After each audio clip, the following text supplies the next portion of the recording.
Hi everyone, welcome back to the channel. आप सभी को चैनल में स्वागत है। आज हम इस वीडियो में देख रहा है ये महाराष्ट्र जलगांव जिला का पपाया का खेती है। यहाँ पपाया का खेती भी बहुत होता है। आप लोग इस वीडियो को पूरा देख लीजिएगा, लाइक कीजिए, शेयर कीजिए। पपाया का खेती कैसे होता है इस वीडियो में देख सकते हैं। आप लोग ज़रूर इस चैनल को लाइक कीजिए, सपोर्ट कीजिए। Thank you for watching.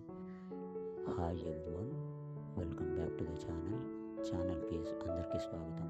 ఈరోజు మనం ఈ వీడియోలో బొప్పాయి తోట సాగు గురించి చూస్తున్నాం.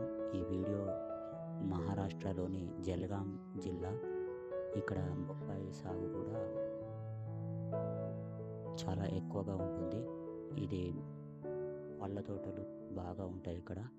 మీరు ఈ వీడియోను పూర్తిగా చూడండి, లైక్ చేయండి, షేర్ చేయండి, సబ్స్క్రైబ్ చేయండి. మరిన్ని వీడియోలతో మళ్ళీ కలుద్దాం. Thank you for watching. చాలా కష్టపడి వీడియోస్ చేస్తున్నాను, సపోర్ట్ చేయండి. Thank you so much.